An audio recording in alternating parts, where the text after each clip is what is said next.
Hello everyone, welcome back. So my name is Rency and today we will continue our story. So let's restart. The monastic's regulations do not permit a Swami to retain connection with worldly ties after their formal servancies. He may not perform the ceremonial family rites that are obligatory on the householder. Yet Shankara, recognizer of the ancient Swami order, discredited the injunctions after the death of his beloved mother. He cerminated her body with a heavenly fire that casual to spout from his upraised hand. Sri Yukteswar also ignored the restrictions in fashionless speculars. When his mother passed on, he arranged from crematory crematory service by the holy gangs in Banaras and fed many Brahmins in conformance with householder customs. The the Shastric prohibitions were intended to help Swamis to overcome narrow identification. Shankara and Sri Yukteswar had wholly merged their being in the impersonal spirit. They needed no rescues by rule. Sometimes, to master purposely ignores a canon in order to uphold its principle as superior to and independent of from. Thus, Jesus pulled years of corn on the day of rest. To the invertible criticist, he said, the Sabbath was made for man and not meant for the Sabbath. With the expectations of the spirituals, Sri Yukteswar's read late, yet he was invariably acquainted with the latest scientific discoveries and other advancements of the knowledge. A brilliant conversationalist, he enjoyed an exchange of views on countless topics with his guest. My guru's ready with an rollicking laugh enveloped every discussion. Often grave, master was never gloomy. To seek the Lord, man need not disfigures their faces. He would say, quoting from the Bible. Remember that finding God will mean the funeral of all sorrows. Among the philosophers, professors, lawyers, and scientists who came to Hermitage, a number arrived for their first visit with the thought of meeting an orthodox religionists. Occasionally, a supercilious smile or a glance of amused tolerance would betray that the newcomers expected nothing more than a few pious platitudes. After talking with Sri Yukteswar and discovering that he possessed precise insight into their specialized fields of knowledge, the visitors would depart reluctantly. My guru ordinary was gentle and affable to guests. His welcome was given with charming cordiality, yet investors, egoistic sometimes, suffered and invigorating shock. They confirmed in master either frigged indifferences or formidable options, ice or iron. A noted chemist once crossed the sword with Sri Yukteswar. The visitor would not admit the extractions of God. Inasmuch as science has devised no means of detecting him, so you have inexplicably inexplicably failed to isolate the supreme power in your test tubes. Master's gaze was strained. I recommended a new experiment. Examine your thoughts unremittingly for 24 hours. for 24 hours. Then wonder no longer at the good absence. A celebrated Shokars and Sholar received a similar jolt. It came during his first visit to the ashram. The raftars resounded as the guest recited passage for the Mahabharat Upanishad and bhashyas bhashyas of Shankara. If I am waiting to hear you, I am waiting to hear you. Sri Yukteswar's tone was inquiring, as thought silence had regned. The Pandit was puzzled. Quotations there have been in supervems. Master's word consumed me with mirth, as I squatted in my corner at a respectful distance from the visitor. But what orgi- but what original but what original commentary can you supply from the uniqueness of your particular life? What you holy text you absorbed and made you own? In what ways have these timeless truths renovated your nature? Are you content to be a hollow, a victorial, mechanically repeating the words of other men? I give up. The scholar's charging was a comical. I have no inner realization. For the first time, perhaps understood that discaring placement of a comba does not atone for a spiritual coma. These bloodless pedants smell unduly of the lamp, my guru remarked after the departure of the Chetest one. They consider philosophy.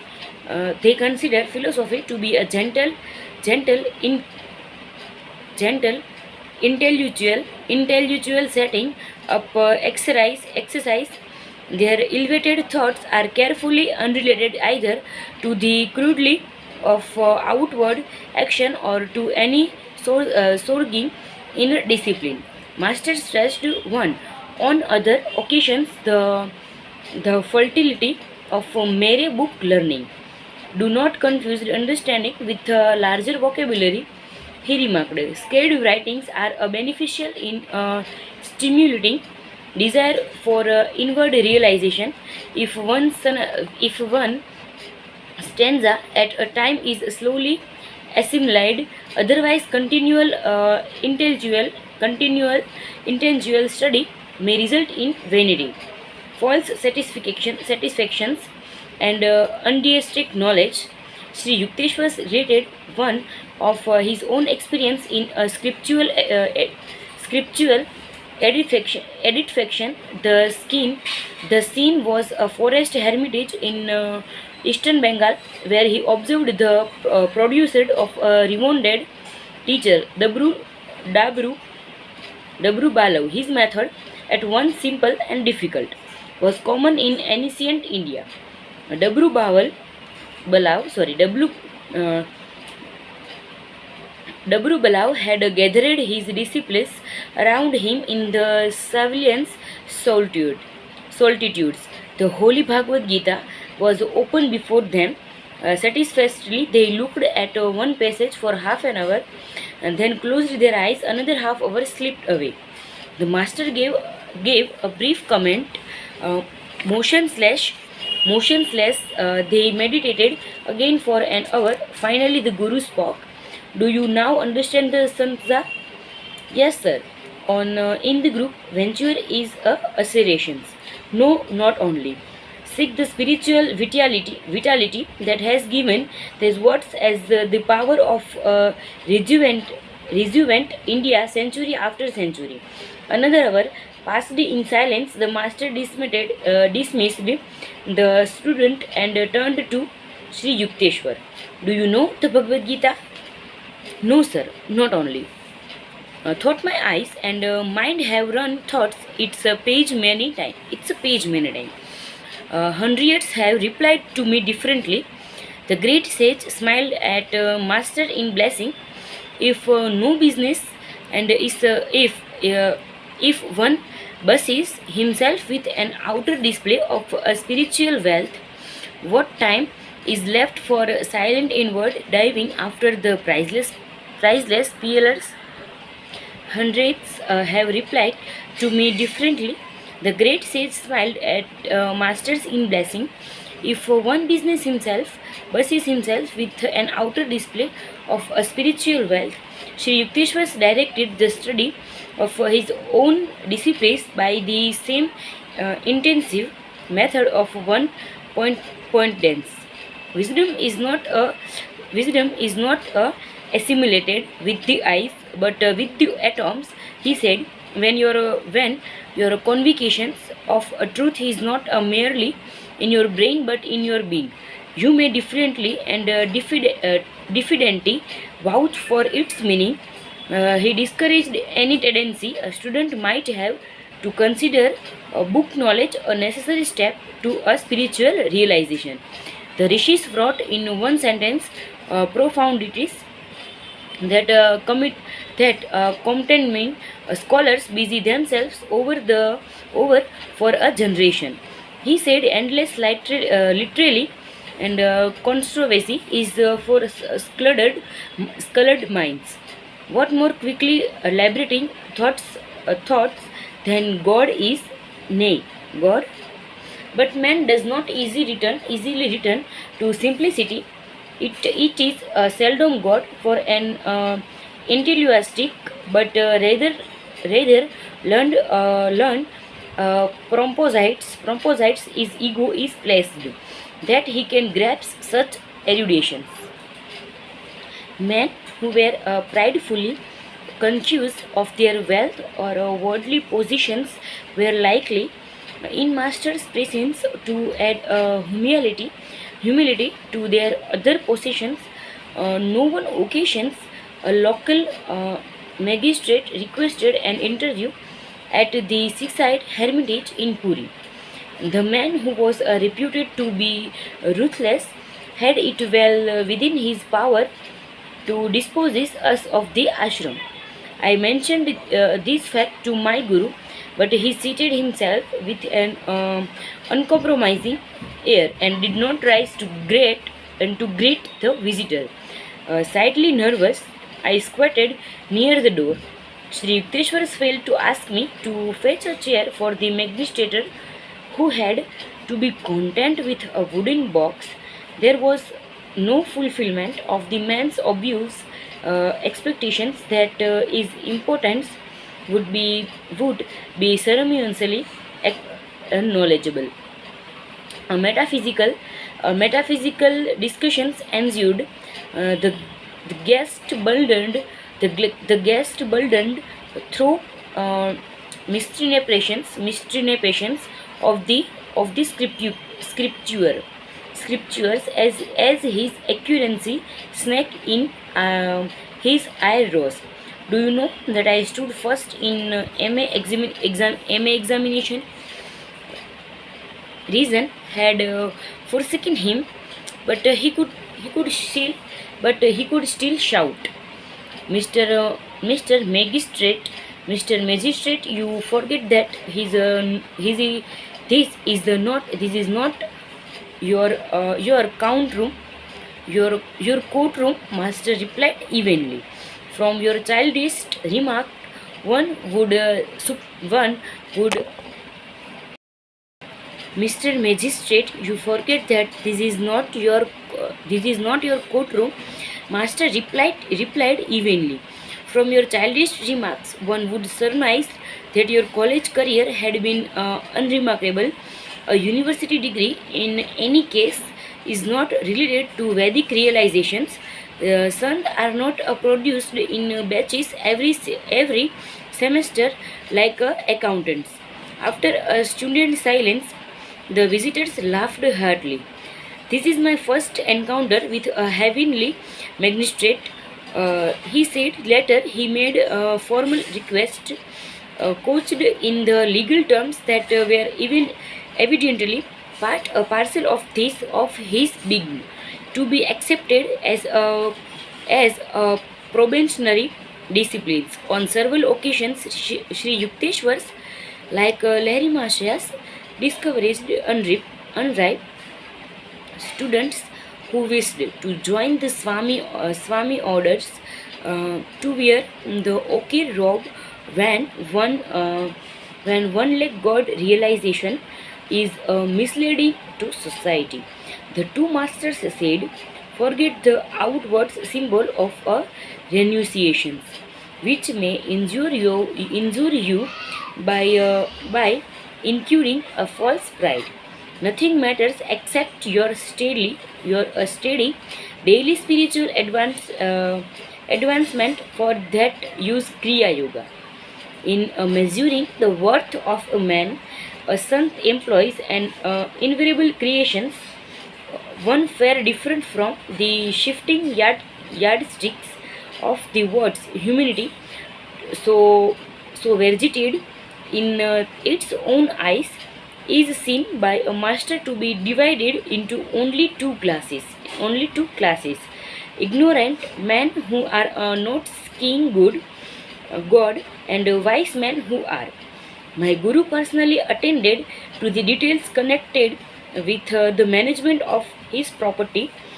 Unscrupulous person on various occasions attempt to secure possessions of masters enciled land with determinations, and even by instigating lawsuits. Sri Yukteswars outwitted every opponent.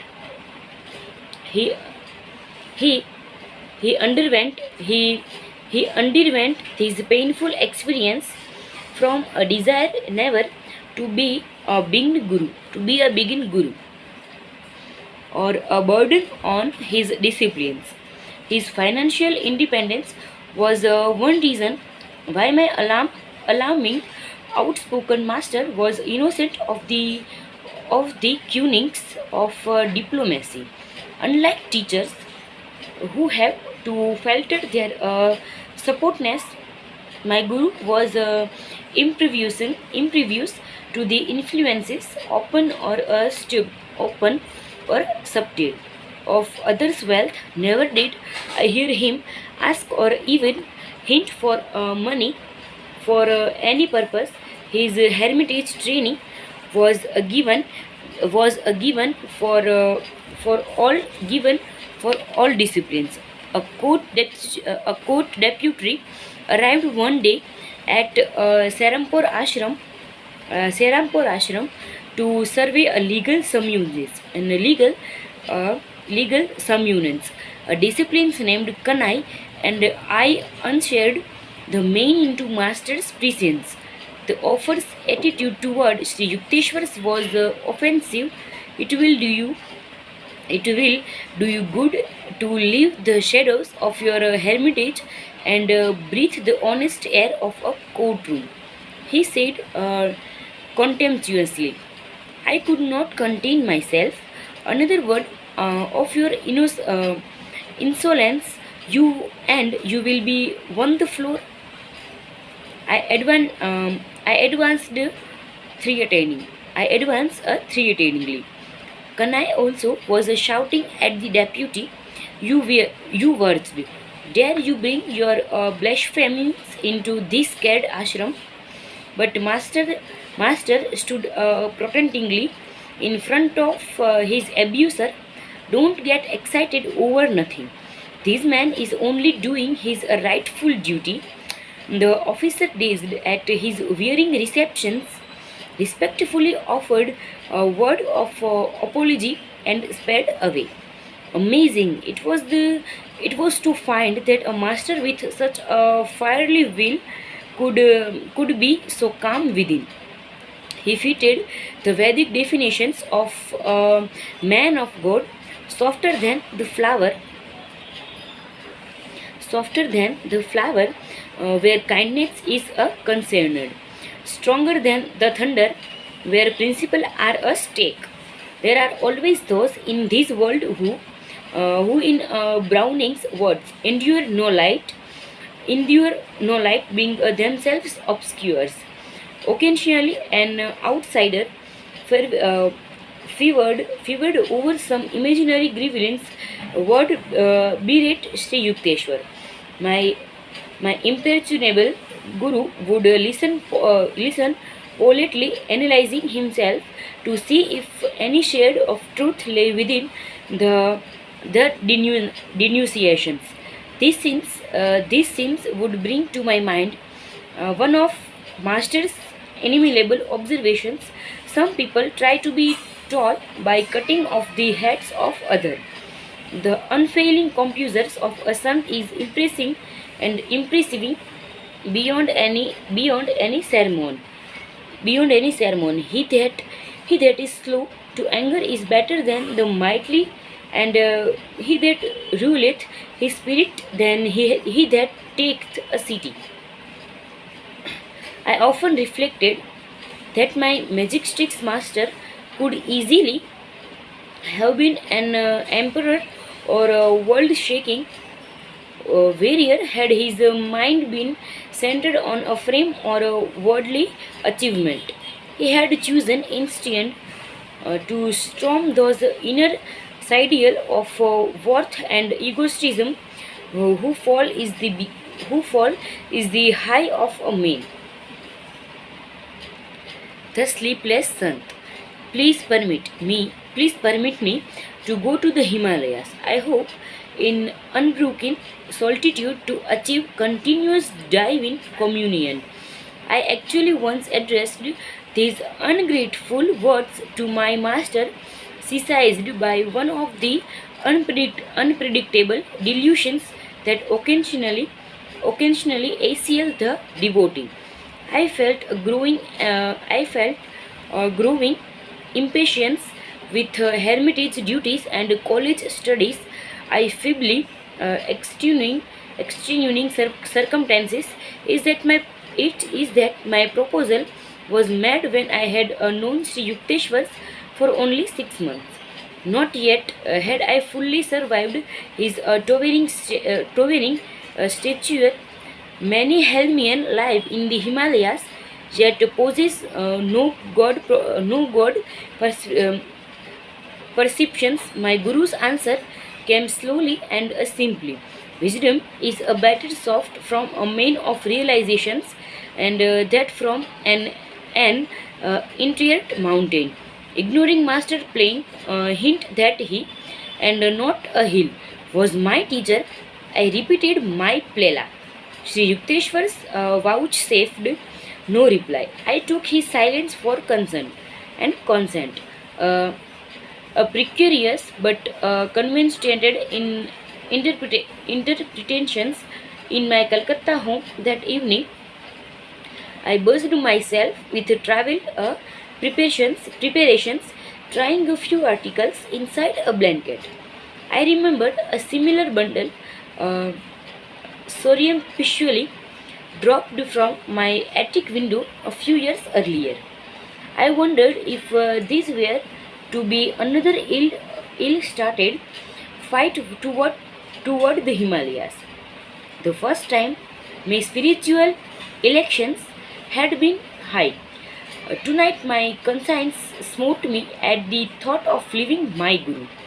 The following morning, I shot out Bihari Pandit, my Sanskrit professor at Stokish Church College. Sir, you have told me of your friendship with a great disciplines of Lahiri Mahashiyas. Please give me his address. You mean Ram Gopal Muzumdar. You mean Ram Gopal Muzumdar. I call him the sleepless son. He is always awake in ascetic concuseness. His home, his home is in a his home is in a Ranabajpur near Tarakeshwar. Ranabajpur near Tarakeshwar. Considering that introduction of myself would be would be very would be mere would be would be mere very verbosity in the precedence of this master. I stood speechless, somewhat hurt at my reception. His next remark was abruptly put. Tell me, where do you think God is? Why He is within me and everywhere? I doubtless looked as believed as I felt, all pervading, all pervading. The sun chucked. Then why? Young sir, did you fail to bow before the infinite in the infinite in this stone symbol at the Tarakeshwara temple yesterday? Your pride caused you the punishment of being misdirected by the parser, by who was not brothered by fine destinations between left and right. Today, too, you have had a fairly uncomfortable time of it.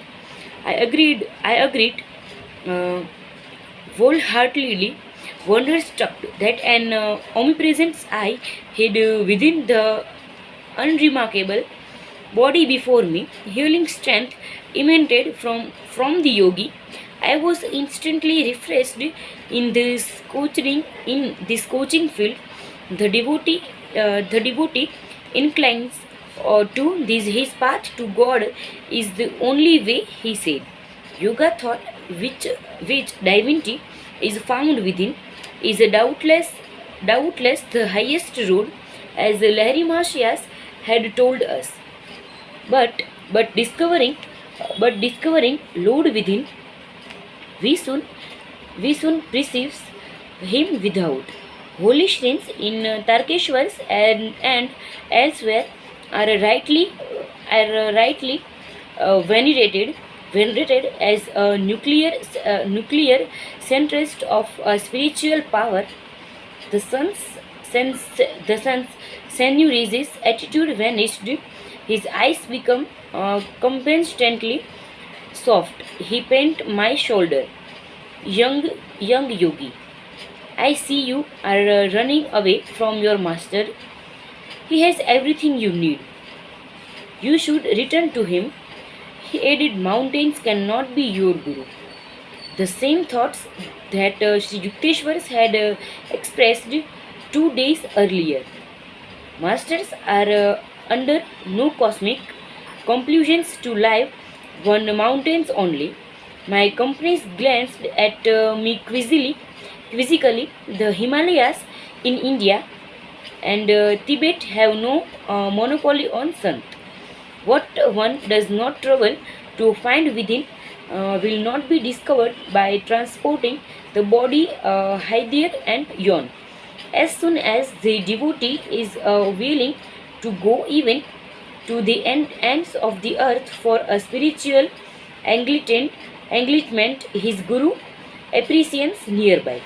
I silently agreed, reciting my prayer in the Banaras Hermitage, followed by the meeting with Sri Yukteswars in a crowded lane.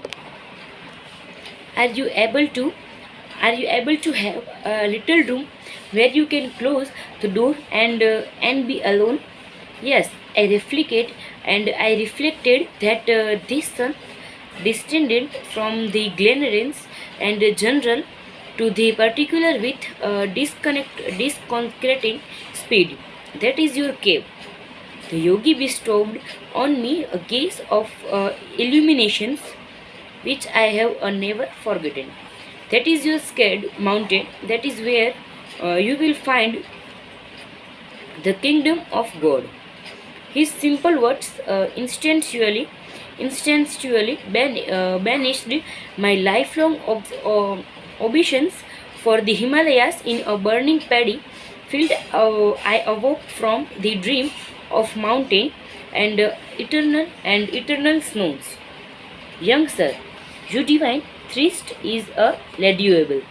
I feel great love for you. Ram Gopal took my hand and led me to a quaint helmet within a jungle clearing. The adobe house were covered with coconut leaves and rustically adorned over their entrance with fresh tropical flowers. The Sant seated me on the unbargageous bamboo platform of his small cottage after he had given me sweetened lime juice and a piece of rock candy. We entered his patio and assumed the lotus posture for hours of meditation passed. I opened my eyes and saw that the monolith figure of the yogi was still motionless. As I was sternly reminding my stomach that man does not live by beard alone. Ram Gopal rose from his seat. I see, you are famished. He said food will be ready soon. He nailed a fire under a clay oven on the patio. In a short time, we were eating rice and dal, served on large banana tree leaves. My host had courteously and courteously refused my aid in all cooking chores. The guest is God. A Hindu proverb has commanded devout observance in India since time immemorial. In my later world travels, I was charmed to see that a similar respect for visitor is manifested in rural sections of many countries. The city dwellers find the keen edge of hospitality bulleted by superabundance of strange faces. The marts of men seemed almost unmakeably remote as I squatted by the yogi in the isolation of the tiny jungle village. The cottage room was mysteriously lit with a mellow glow. Ram Gopal arranged some torn blankets on the floor for my bed and seated himself on a straw mat. Overwhelmed by his spiritual's magnetism, I ventured a request. Sir, why don't you grant me a samadhi? Dear one, I would be glad to convey the divine contact, but it is not my place to do it. The sun looked at me with half-closed eyes. You, master, will bestow the experiences on you shortly. Your body is not tuned just yet, as a small lamp bulb would be started by excessive electrical voltage, so your nerves are unready for the cosmic current. If I gave you the infinite ecstasy right now, you would burn as a thought every cell were on fire. You are asking illuminations from me, the yogi continued musingly, while I am wondering, inconceivable as I am, and with the little meditation I have done. If I have succeed in pleasing God, and what worth I may find in His eyes at the final reckoning. Sir, have you not been single-handedly skiing for God for a long time? I have not done much. Bihari must have told you something of my life. For 20 years, I occupied a secret go to meditating 18 hours a day. For then, I moved to a more inaccessible cave and stayed there for 25 years, remaining in a yoga union for 20 hours daily. I did not need sleep, for I was ever with God. My body was more raised by the complete calmness of a superconsciousness than it could have been by the imperfect peace of the ordinary subconscious state. Subconscious state. The muscles relax during sleep, but the heart, lungs, and uh, curricularity system are consistently at work. They get no rest. In superconsciousness, all internal organs remain in a state of suspended animation, electrified by the cosmic energy. By such means, I have found it unnecessary and to sleep for years. He added, the time will come when you too will dispense with sleep. My goodness, you have meditated for so long and yet are unsure of the Lord's favor. I remarked with astonishment. Then what about us poor mortals?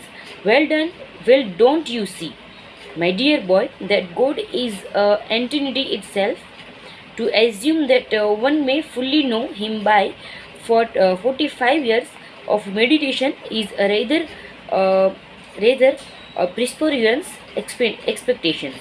Babaji assured us, however, that even a little meditation saves us from the dire fear of death and of after death states. Do not fix your spiritual ideas on small mountains, but hitched it to the star of unqualified divine attainment. If you work hard, you will get there. Enhurled by the prospect, I asked him for a further enlightening words. He related a wondrous story of his first meeting with Larry Mastia's Guru, Babaji.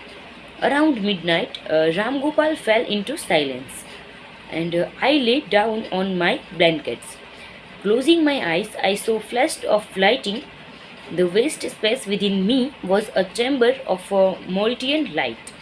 I opened my eyes and observed the same dazzling radiance. The room became a part of the infinite vault that I was beholding with entire vision. The yogi said, why don't you go to sleep? Sir, how can I sleep when a lighting is blazing around me? Whatever my eyes are shut or open, you are blessed to be having this experience. The spiritual radiance are not easily seen. The Sant added a few words of affections. At dawn, Ram Gopal gave me rock candies and said I must depart. I felt such a reluctance to bid him farewell that tears coursed down my cheeks. I will not let you go empty-handed. The yogi spoke tenderly. I will do something for you.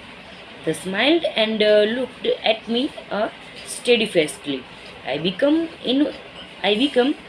immobile as the thought rooted to the ground.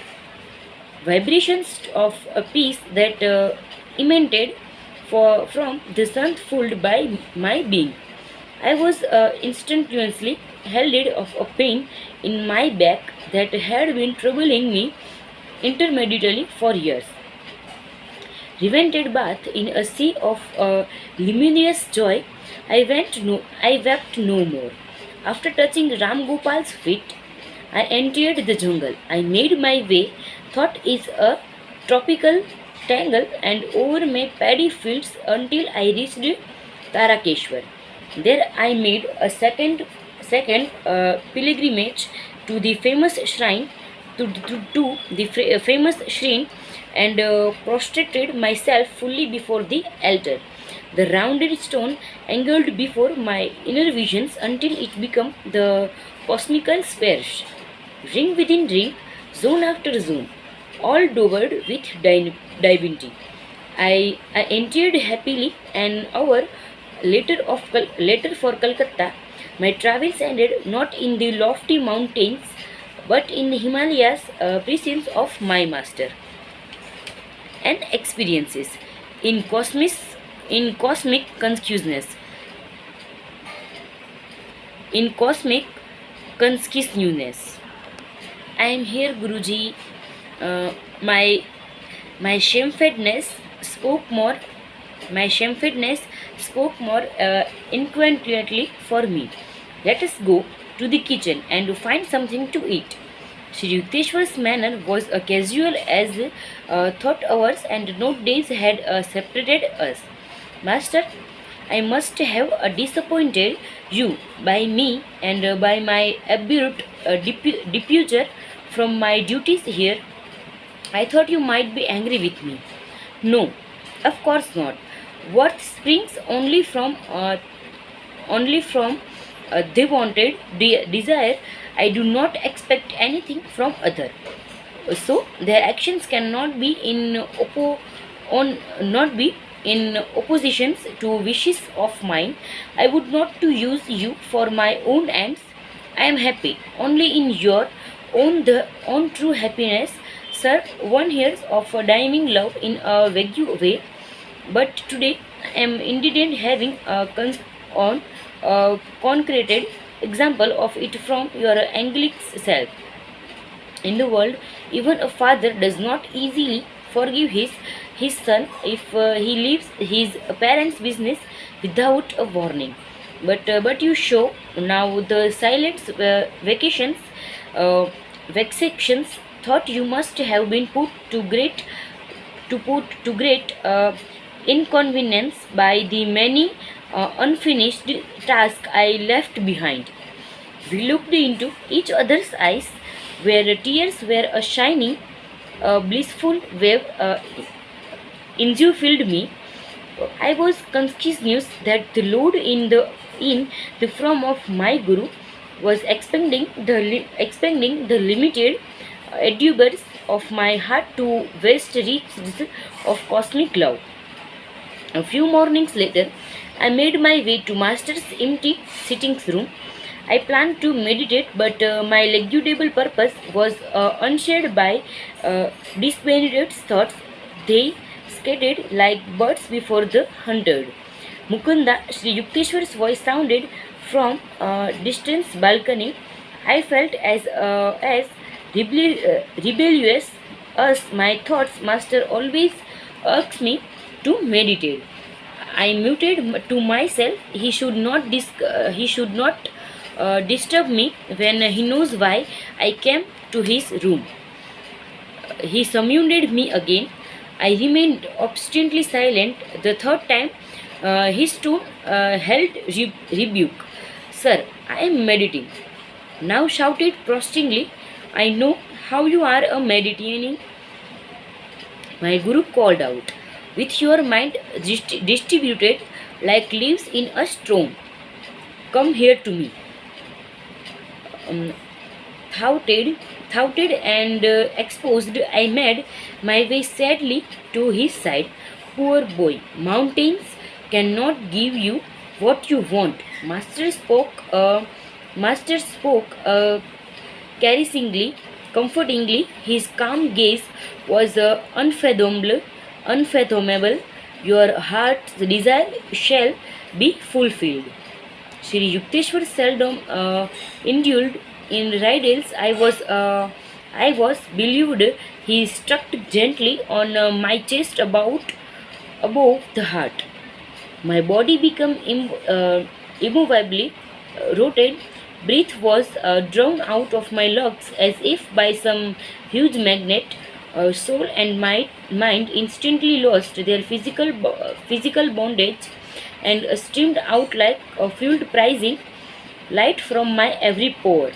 The flesh was as thought dead, yet in my intense awareness, I knew that never before and had I been fully alive. My sense of identity was no longer narrowly confident to a body, but embraced the circumambient atoms. People on distant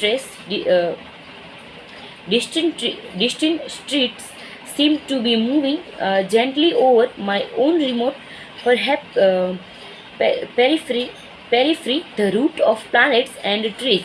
Appreciate thought a dim transparency of the soil. I, I discerned the inward flow of their sap. The whole vacancy lay bare before me. My ordinary frontal vision, the now was now changed to a vast spiritual side, simultaneously all perspective. thought, thought the back of my head, I saw man strolling far down Raighat lane, and noticed also a white cow that was leisurely approaching. When she reached the open ashram gate, I observed her as thought with my two physical eyes. After she had passed behind the brick wall of the cow, of the courtyard, I saw her clearly still. All objects within my panoramical gaze thumbled and vibrated like a quick motion picture. My body master, the pillared counteryard and courtyard, the the furniture and floor, the trees and sunshine occasionally become violently agitated until all melted into a luminescent sea. Even as sugar crystals throw into a glass of water dissolve after being shaken. The unifying light alternated with materializations of form. The metamorphosis revealing the law of cause and if and efficient in creation. And an occasion joy broke upon calm Edna's shores of my soul. The Spirit of God, I realized, is excu- uh, ex- excelsior blessed. His body is countless tissues of life and of light. A swelling glory within me begin to and begin to enlove towns contents the earth solar and the stellar system, tenuous nebulance and floating universes, and the entire cosmic gently luminous, and floating universes, the entire cosmos gently luminous, like a city seen afar at night,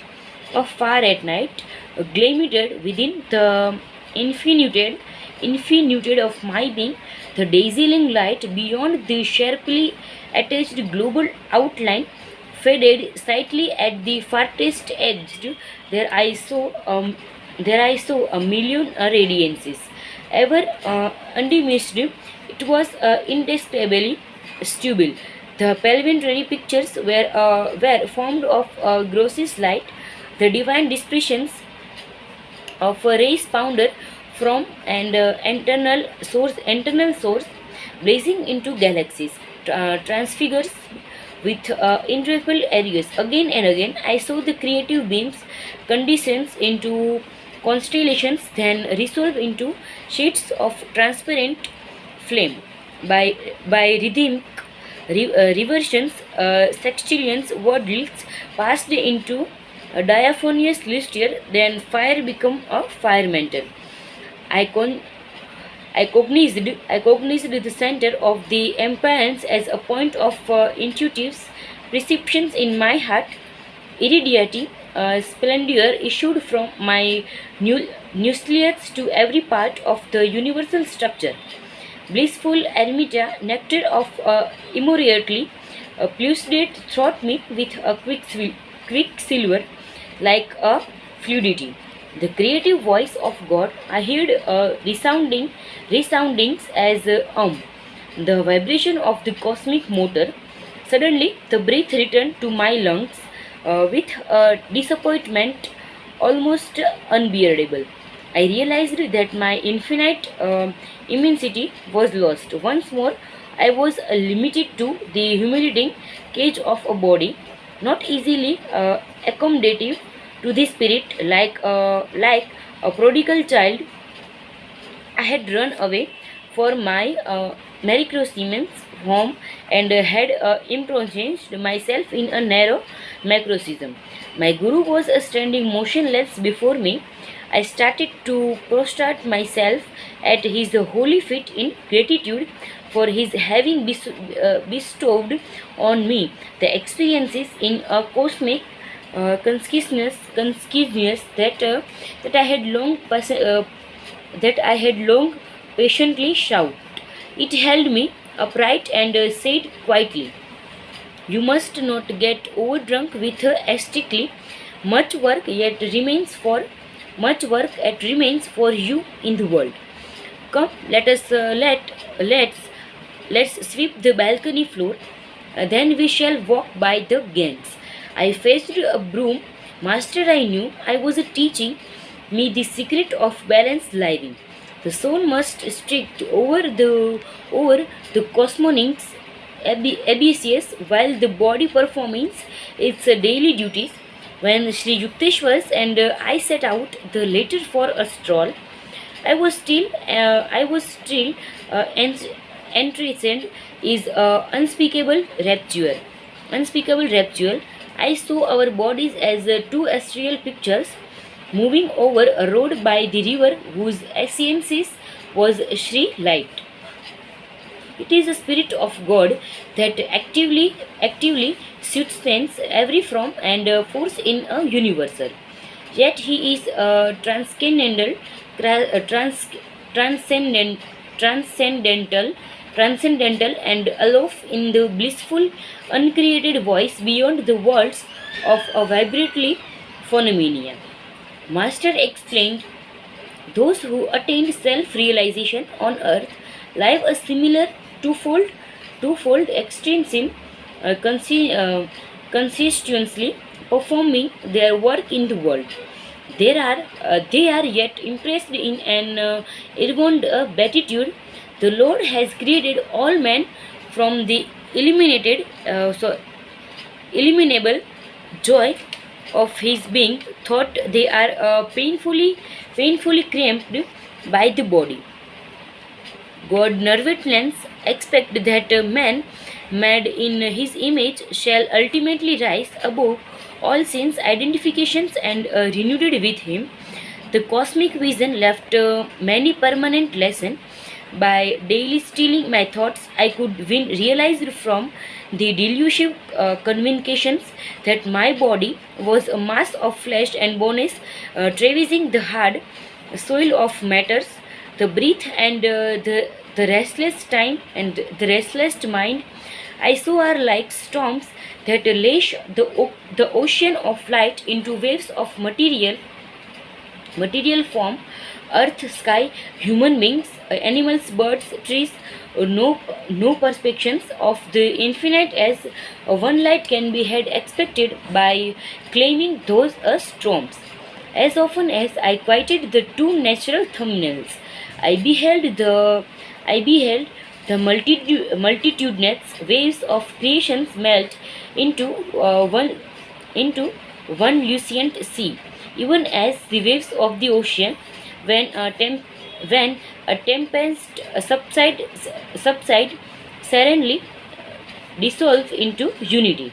A master bestows the divine experience of cosmic consciousness when his disciplines by meditation has strengthens his mind to a degree where the vast vistas would not overwhelm him.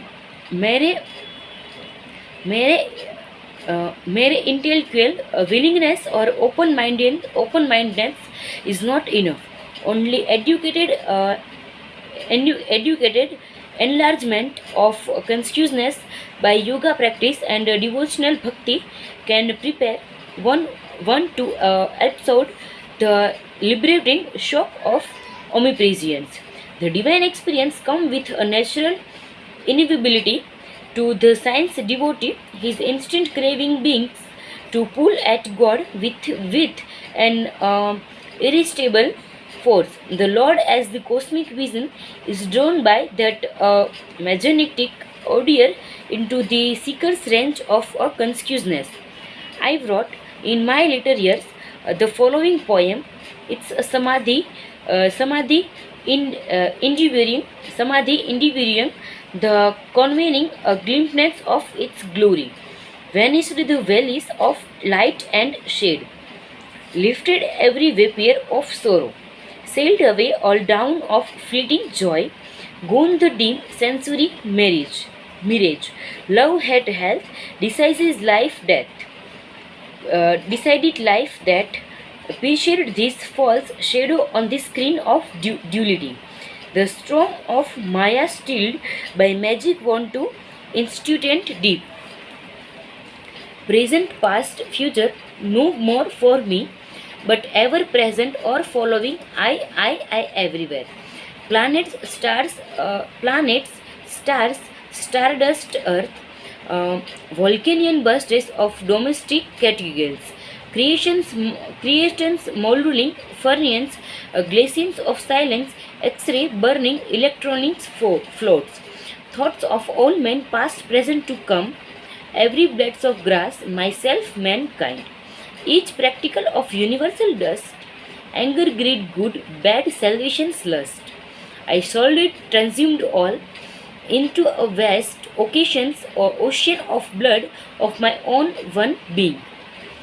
Stimulating joy oft puffed my meditation, blinding my tearful eyes, burst into immortal flames of bliss, consumed my tears, my frame, my all. Thought at I am of thou, knowing nor known, as one tranquil, unbroken thrill, eternally living, ever new peace, enjoyable beyond imaginations of expectancy, samadhi builds. Not an unconscious state or mental coliform without willful return, samadhi but extend my consciousness range beyond limit of the mortal frame to furthest boundary of entity, where I, the cosmic Sia, watch the little ego floating in me. Mobile mermaids of atoms are here, the dark earth, mountains wells, low mountains liquided. Following seas change into vapors of nebulous bolos upon vaporous, opening wondrously their veils, oceans stand revealed, shining, shining electronics, till at least the last sound of the cosmic drum vanished the grosser light into eternal ray of all pervading bills. From joy I came, for joy I live. In scared joy I melt. Ocean of mind I drink all creation's waves. Four wheels of solid, liquid vapor light, lift all right. I, in everything, entered the great myself. Gone forever, fitful, flickering shadows of mortal memory. Spotless is my mental sky, below, ahead, and high above. Eternity and I, on a united ray, teeny bubble of laughter, I am become the sea of mirth itself. Sri Yukteswar taught me how to summoning the blessed experiences at will and how to transmit it to others. When when their intuitive talents are developed 4 months after the first time, I entered the state of strict union, comparing daily why the unpatient say the God is Rasa, the most real-based. One morning, however, I took a problem to master. I want to know, sir, when shall I find God? You have found him. No. Oh, no, sir. I don't think so. My guru was smiling. That I'm sure you aren't expecting a venerable person adoring a throne in some antipathetic corner of the cosmos. I see, however, that you are imagining the possessions of miraculous powers is proof that one has found God. No one might gain the power to control the whole universe yet. Find the Lord elusive still. Spiritual advancement is not to be measurable by one's displays of outward powers, but solely by the depth of his bills in meditation. Ever new joy is God. He is inscrutable as you continue your meditations during the years. He will beguile you with an infinite ingenuity. Devotees like yourself who have found the way to God never dreamed of exchanging him for any other happiness. He is seductive beyond thought of competitions. How quickly we wearily of earthly pleasures, desire for a material thing is endless. Man is never satisfaction completely, and pursues his one goal after another. The something else he seeks is the Lord, who alone can grant lasting joy. Outward longingness drives us from the Eden within. They offer flesh, they offer false pleasures that only impersonate soul happiness. The lost paradise is quickly regained through divine meditation, as God is un, unanticipatory, ever newsless. We never tired from of Him. Can we be sufficed with bliss, delightfully, delightfully varied, thoughtfully eternity? I understand now, sir, why some call the Lord unfathomable, even everlasting life could not suffice to appreciate Him. That is true, but He is also near and dear. And after His mind has been cleared by Kriya Yoga of sensory obstacles, meditation furnishes a twofold proof of God. Ever new joy is evidence of His existence, convincing to our very atoms. Also, in meditation, one finds His instant guidance, His adequate response to every difficulty. I see, Guruji, you have solved my problem. I smiled gratefully. I do realize now that I have found God for whenever the joy of meditation has returned subconsciously during my active hours. I have been subtly directed to adopt the right course in everything, even in minor details. Human life is bestest with sorrow until we know how to tune in with the divine will. What's right course is often bluffing to the egoistic intelligence. Master said, God alone gives unerring counsel, who but he bears the burden of the cosmos. So today is complete. So our next video is coming, and our next video we continues our story. Thank you.